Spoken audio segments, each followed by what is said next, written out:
Welcome to the overview of inclusionary practices for Bainbridge Island School District. Together with the demonstration sites at the University of Washington Herring Center for Inclusive Education, Bainbridge will be highlighting Xalilc Elementary School's journey to developing stronger inclusionary practices with a concentration on reducing isolation and restraint. Before we begin our presentation today, I'd like to start with a land acknowledgement. The University of Washington acknowledges that we exist on the lands and waters of the first people of Seattle, the Duwamish and Coast Salish people. We honor with gratitude the land itself and the many Indigenous people who still thrive in this place, alive and strong. We also want to acknowledge that the land of our highlighted school and district is situated within, which is the ancestral territory of the people of clear salt water, the Suquamish people, who live in harmony with the lands and waterways along Washington's Central Salish Sea, as they have for thousands of years. Next, we'd also like to give some context for our partnership. The University of Washington Herring Center is contracted by OSPI and is a member of the Inclusionary Practices Technical Assistance Network, or IPTN. The IPTN is an intentional collective of technical assistance and support providers working together in partnership with OSPI and WestEd to increase inclusionary practices across Washington State. The IPTN envisions a future where every student in Washington State has improved access to rigorous and standards-based instruction and improved post-secondary outcomes based on their strengths, preferences, goals, and needs. The IPTN works to disrupt segregated systems and reduce exclusionary practices in Washington State schools. Its focus is on addressing the inequities to improve student outcomes, especially for those with intellectual and developmental disabilities and Black students eligible for special education services. Since its inception in 2019, originally as the Inclusionary Practices Project, or IPP, the IPTN has evolved to address systemic barriers that exclude these student groups from general education. State data continues to reveal inequities, with these students disproportionately excluded from inclusive settings. The University of Washington Herring Center's work within the IPTN is committed to reducing restraint and isolation, expanding inclusive early learning programs, and promoting inclusive and equitable educational environments statewide.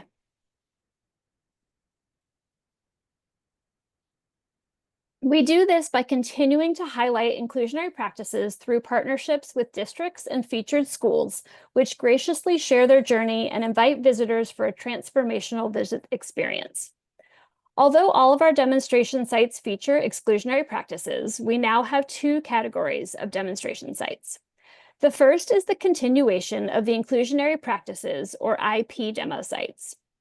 And then in the spring of 2023, we were pleased to welcome districts and sites highlighting practices to reduce restraint and eliminate isolation, or RREI demo sites. In total, we support 21 demonstration sites across 16 districts. Each demonstration site is on their own journey. Thus, high leverage moves align to individual schools, their culture, and priorities. And for schools to have lasting impacts, district scale and sustainability are also critical. I want to now introduce Rhonda Walton, who is the principal at Xalilc Elementary School, and she's here today with a team of educators from her school to talk a little bit about their practices. So Rhonda, I'll turn it over to you. Thanks, Shane. All right, I would like to start introducing my team here. Over on this side is Rebecca Keach, and she is a second grade teacher that's been involved in our PBIS work this year. And she does a lot of other things, by the way. Our garden stuff. What else, Rebecca? So many things. So many things. And she's also a parent here at Xalilc.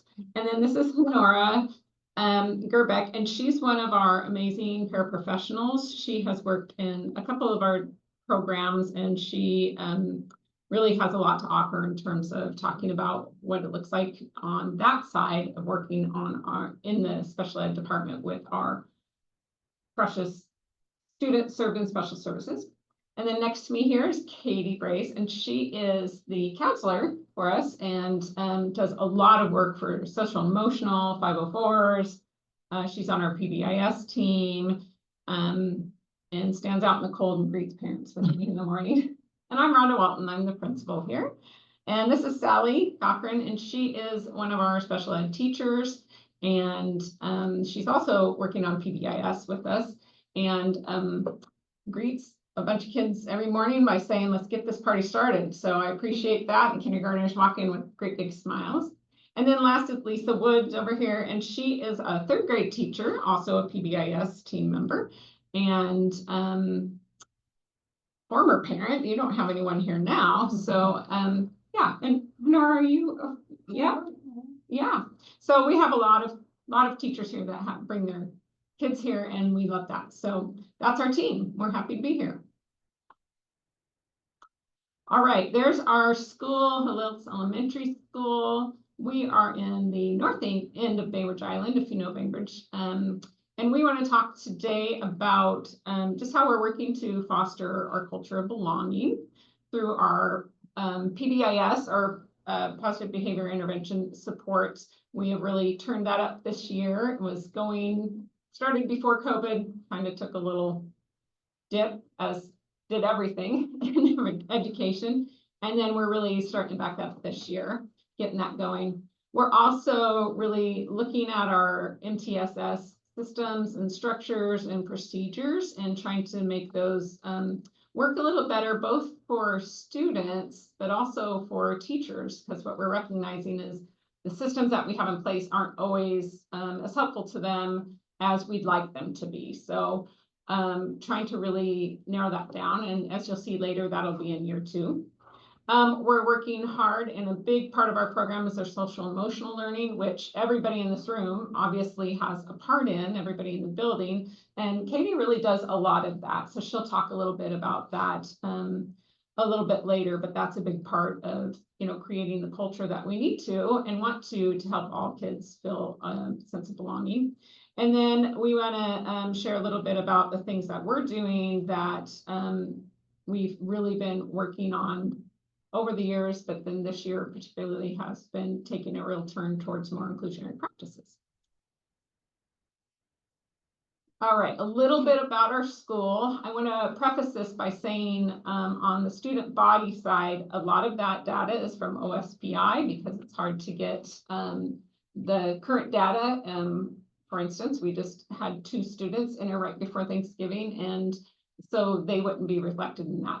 Our numbers, 334 K through 4, is accurate. And I would say our multi-language learners are about correct. We all are questioning the 25% qualifying for special education services, but we do believe that's part of our preschool. We have a developmental preschool, and about half of those students, as you'll see later, qualify for additional supports through special education. And then we have a small percentage of McKinney-Vento. I think that's low. I think we have a couple more this year. And then recently, we have bumped up to 18% of students. That was from like 6% last year. And that's something like we have 504s. What did I say? I'm sorry. Oh, I didn't say 504s. And Katie has received a whole bunch of new, like on top of this, like 9 more. So we're really working, again, as we'll talk about a little later, on some systems to talk about what we do with all those requests. Staffing is from this year. So this is what we're looking at, 15 general ed classrooms. We have one class that meets AM PM of developmental preschool, and that's a peer model program. And then 3 special education classrooms separate from, in addition to that pre-K. Our 1 counselor, we have 1.5 interventionists. One really concentrates on literacy and the other one on math, although they both do what is needed. And then we have a 0.4 psych, which means she's here 2 days of the week, and I think a little bit more. We share her with Woodward, so if any of you looked at Woodward's webinar, you would see mention of her there. And then we have 15 paraprofessionals here, and those are the paraprofessionals that either are adult student support for an individual student, like the one-on-one support situation, or program paraprofessionals. All right, at the beginning of this year, since this is my first year here, I should preface that by saying I just started this year in 2024. So a lot of what you're going to see in terms of past I got from my predecessor and have verified with other people. So our values we set down as a staff this summer are below honesty and integrity, perseverance, belonging, curiosity and creativity, kindness, empathy, and compassion. And a lot of these are character traits that we work on with our students. The one I feel like we're really doubling down on for our goal for our equity team this year is belonging, and that fits right in with the work that we're doing on trying to make sure that we are including everybody and that we have an inclusive environment, both adults and students. All right, so we have this journey, and again, since I'm here, I can speak really well to the 2024, 2025, and the rest of it is what I've gotten from others. So 2 principles ago, there was a push for inclusionary practices, and a lot of that was the district working on equitable practices and refining our district improvement plan and the work doing from that. They also began the PBIS in I think it was like 2019. Any of you can correct me if that's It was right before COVID. yeah, right before COVID. So the 2019, 2020 year sounds about right. And then they started having more systemized processes for MTSS. And then we move into the COVID years, as I call them, 2020 to 2022. And as you've all experienced, the return to school from the pandemic really was like nothing educators have seen. And that really resulted in a larger demand for students needing additional support. And I think I was at a different district and it was there too, where we had to really parse out, does a student actually have a disability and need support? Does a student, did they lose some learning and have holes that they needed filled when we came back? What was going on?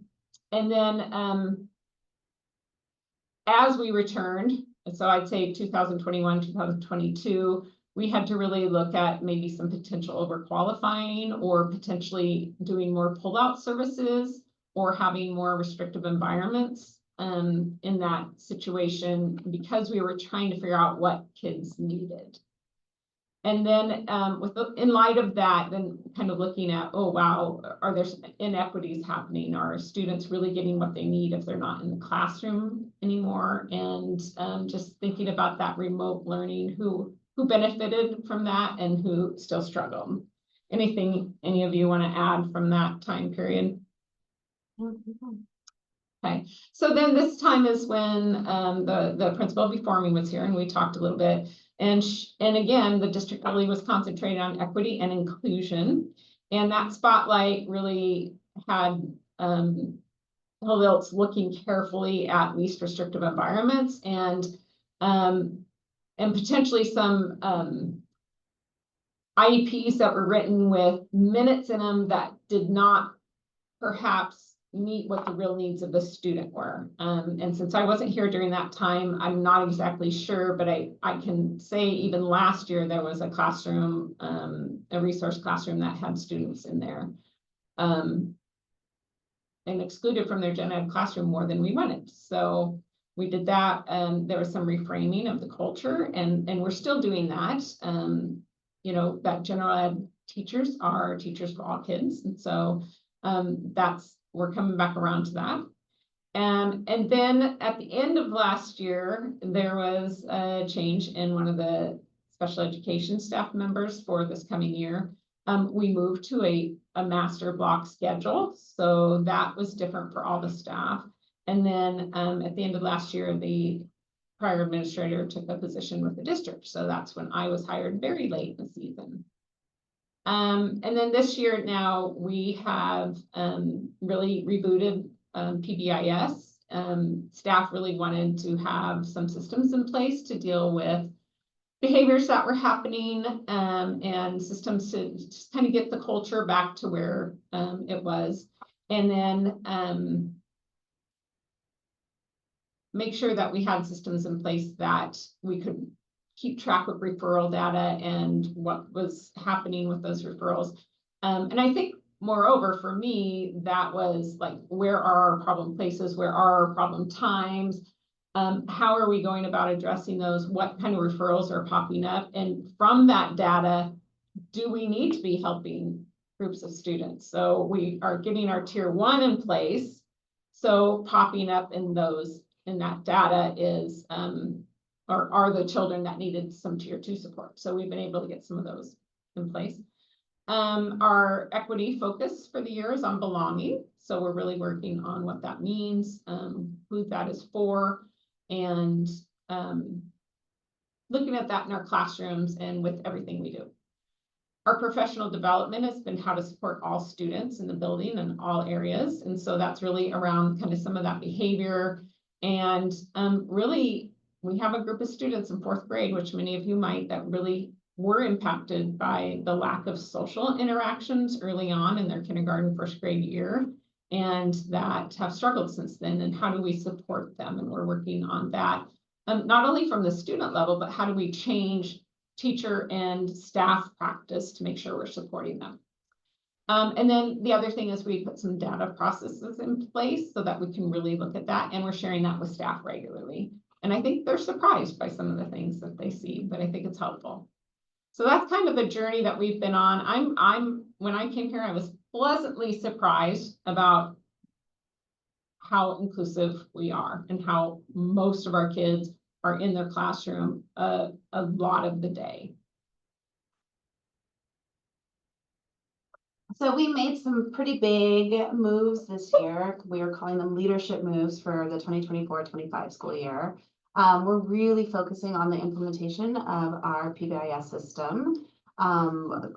Big, like Rhonda mentioned, big conversations at the whole staff level, and then individual conversations more from our own personal kind of practices of where we fit in all of that. We formed the PBIS team, which some of the members of the team are here. That team has been meeting, hopefully, and just trying to meet pretty regularly to continue the conversation and to push this forward. The leadership team has been working on refining behavior and reporting systems. Rhonda mentioned that as far as our data collection and how we collect data, and then being able to really go deeper into the data so we can understand the reasons behind the why, the where, the how. Our school improvement plan goal is also PBIS focused. So we're kind of really taking that on this year is our big focus for the year and aligning it with our school improvement plan. Professional development on understanding student behaviors and interventions. This has also been very key in our movement forward. Rhonda talked about a tier 2 program that we've been able to kind of start with one of our interventionists that was built on and from the data we were able to collect at the start of the school year.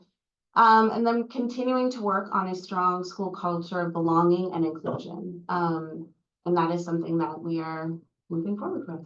So another move that we have focused on this year is giving out caught in the act cards, which are just small, tangible cards for students to recognize when they are demonstrating that they understand our behavior expectations, that are school-wide behavior expectations.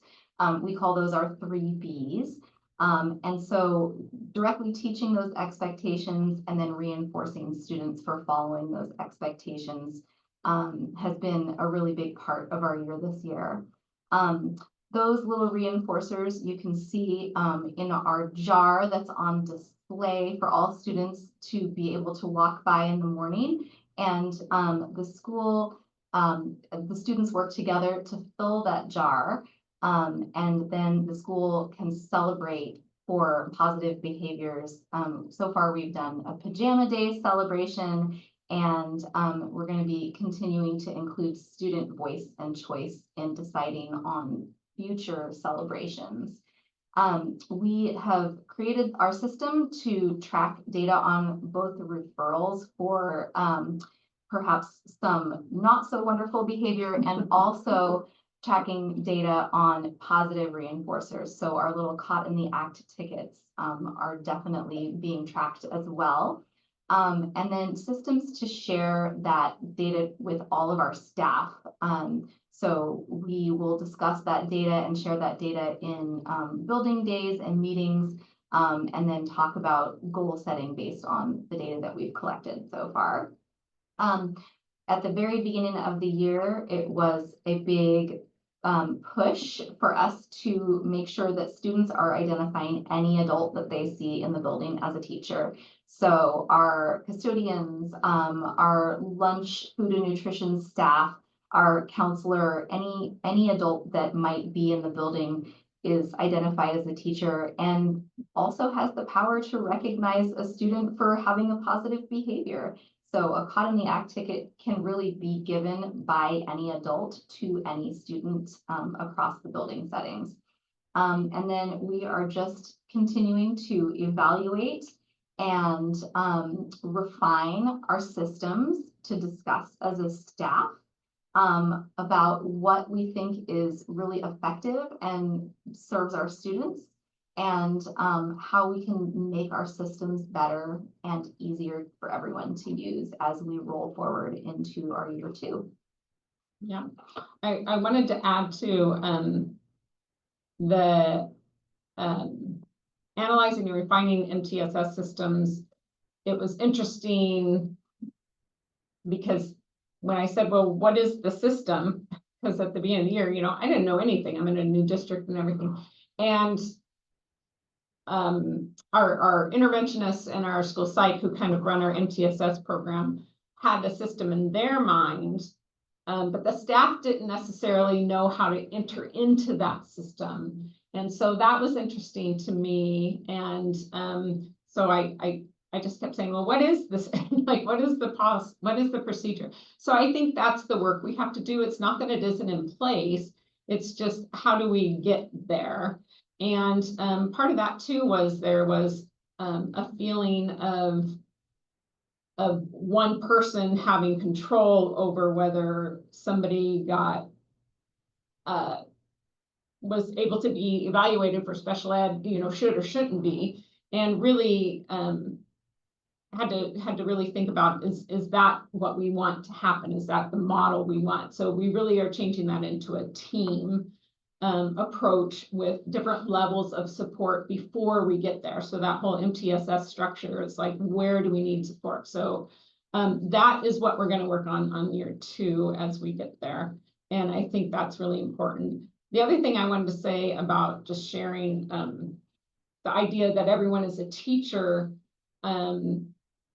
everybody's giving out the Caught in the Act cards, and I think that makes a difference. And the same way, everyone can say, hey, are you following our 3Ds? Or that's not, you know, that's not being respectful. Oh, I'm not sure that's safe. Oh, I'm not sure that was responsible. Or, hey, you were really, you know, conversely, you really were. So I think that's really important. We're just now starting to get enough data so that we can compare the referrals with the Caught in the Act cards, because we're actually collecting and counting those, which is kind of a pain, but we wanted to have some data around that. So we're also monitoring kid responses. So we have a survey that they're just doing anonymously 3 times a year. And then we're going to have staff look at that. And then the last thing I'll say about the PBIS thing is we're also partnering with Sound Solutions through the RREI grant to come and help us look at our systems in place for PBIS and then MTSS, which PBIS is an MTSS system. That's how we're breaking in next year into the MTSS system. So we're really working hard to make sure all our systems are really benefiting kids. And to benefit kids, you have to make sure them usable for adults. So that's what we're really working on this year.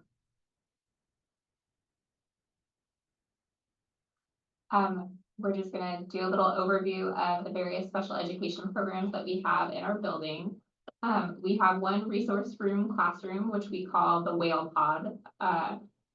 Typically, a resource room is a pull-out or push-in model, but this classroom had kind of become a little bit of a self-contained classroom due to some restrictive language in IEPs. So for this year, They are now a push-in model for students most of the day, and there's some pull-out groups for more intensive intervention work. And they focus primarily on SEL and academics with the students that they serve. The extended resource room program is called the OrcaPod, and it used to be the behavior program, ILC. We carry about 8 students in that program. Sometimes it goes over by 1 and sometimes it goes lower by 1, but 8 is where we are. Most of our students spend most of the day in the general education classroom with and without para support. Students with different levels of need are supported in our program. We have basically 2nd through 4th graders, but we do have a 1st grade outlier in our program. For our prior restraints, we are going down greatly, and I think part of that is coming away from COVID. We're not seeing big behaviors, but some of the things that we're also doing is providing social emotional lessons within general education classrooms.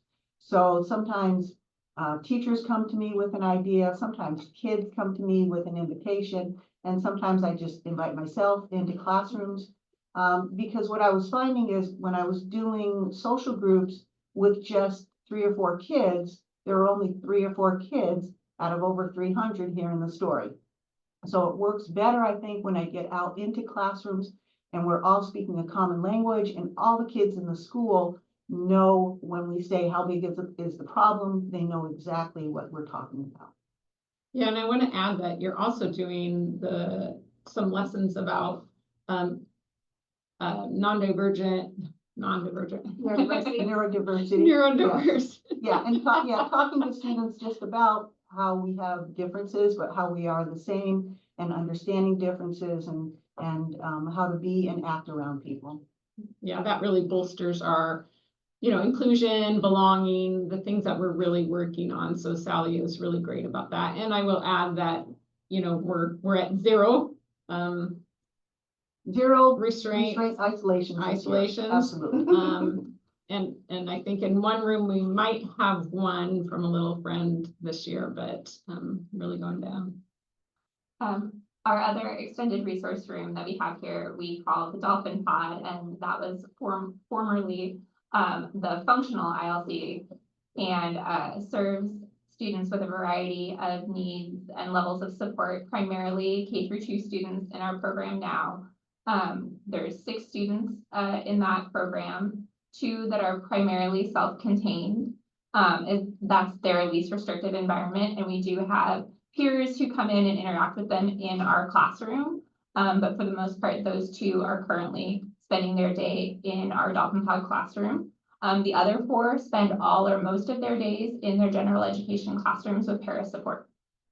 Yeah, and I will say that's the best thing, and they invite some 1st graders from one of the classrooms, and how many is it, Nora? 3 or 4 come in and do a morning meeting with us. Yeah. And then they have the choice if they want to come back at their morning recess time and play in our classroom with our 2 students that are in there. And most days we have at least 2 or 3 that choose to come in. Yeah, and it's fantastic. They interact with the students that are in there, and they encourage them, and the students love the students in the classroom in the Dolphin Pod love to have them come in.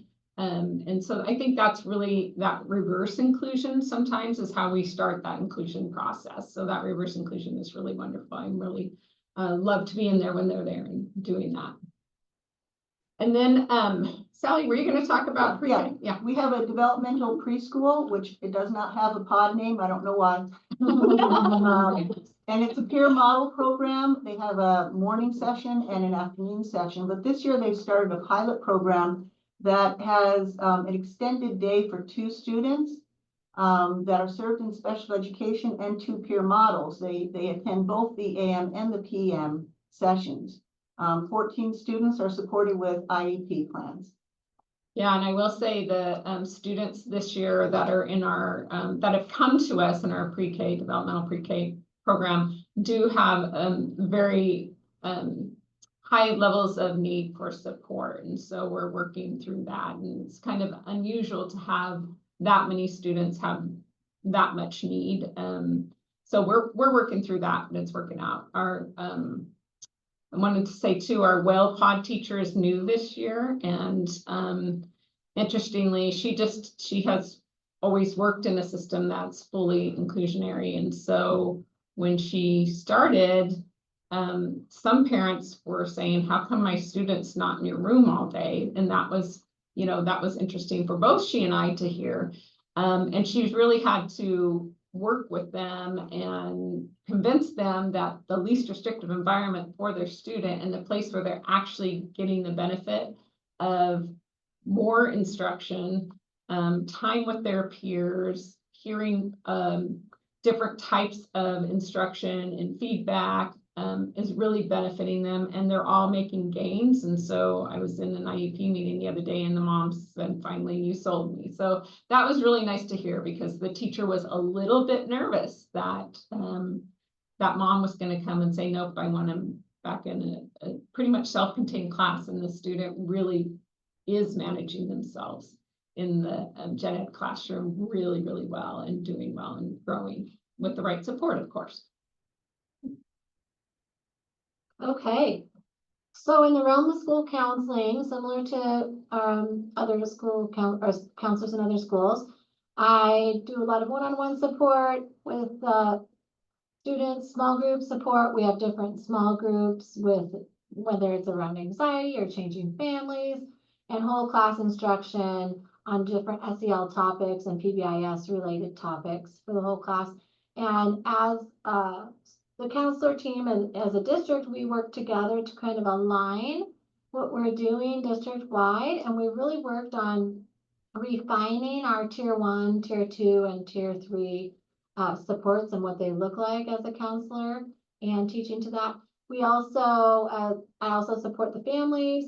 A lot of our parents, it could be with consultation, referrals to outside resources, family units, parent education, and whether that is they're coming in to talk with me, or we're talking on the phone, things like that with the families.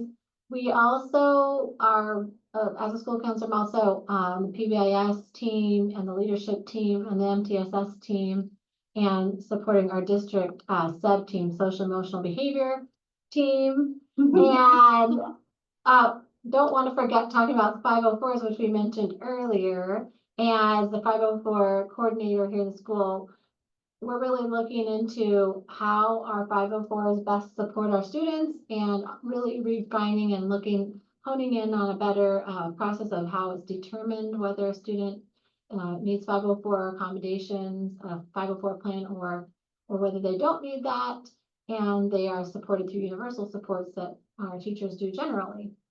Anything else I missed? No, you just, like, we're on radio duty oftentimes, so we support kids that are sort of having a hard time getting into school, or once they're in school, shutting down, or things that happen.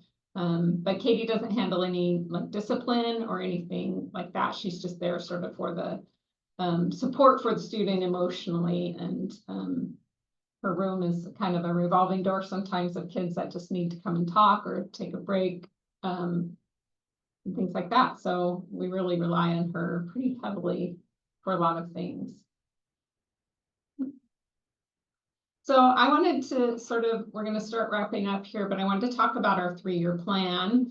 And this was great because we started on, came up with this plan just based on data and things that were happening when I first got here, knowing that the staff really wanted those systems in place to help with behaviors and behavior reporting, and then a follow through on that.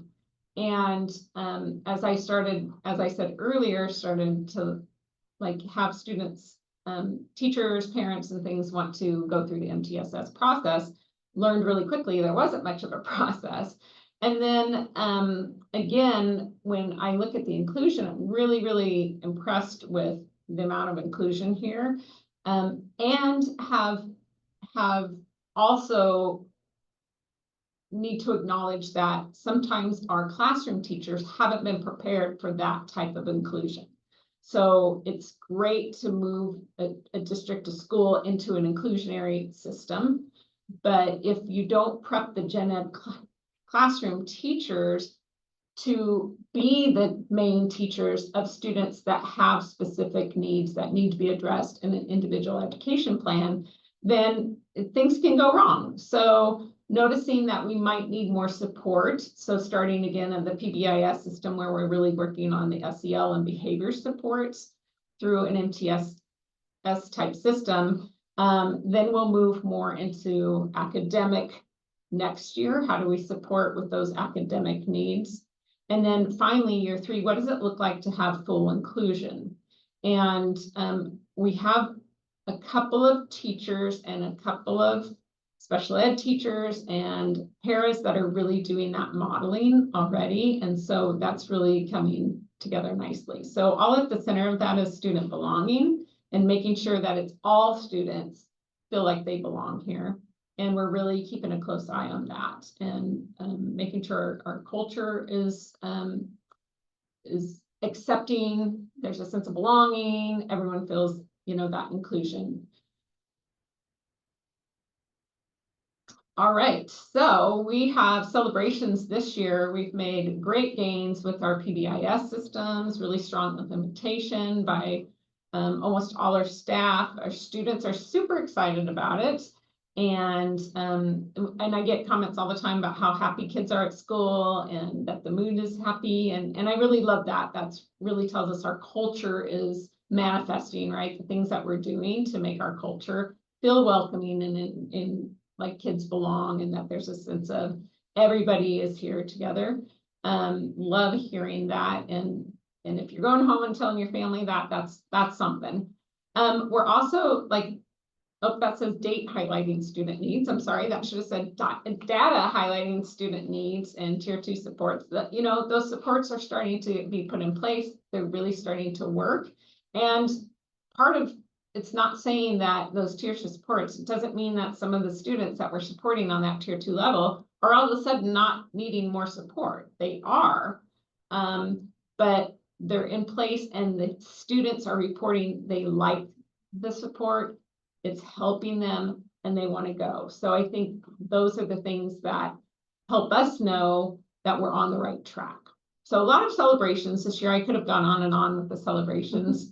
Really appreciate all the work that and changes and flexibility that everybody's had. As you saw before, year 2, we're going to work more on those MTSS processes. This year, we started a process before the official student support team meeting, a wraparound meeting option that teachers can come to if they have a student they don't know what to try first. So we're excited about that because I think that's going to give teachers, empower teachers to do most of the work themselves. And that's what kids need, right? That in the moment, in that time support so that they know what to do. And it's hard then when kids have to wait until there's a problem or the teacher has to wait until they can call someone to come in and do that.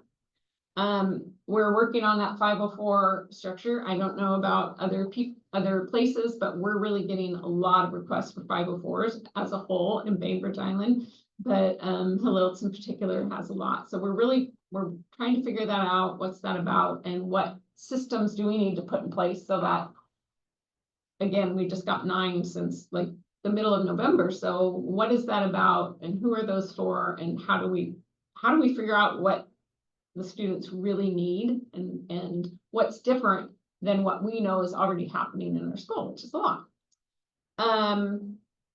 Working again on that culture of inclusion. We're going to keep working on that on the classroom level about how do we help teachers know what those SDI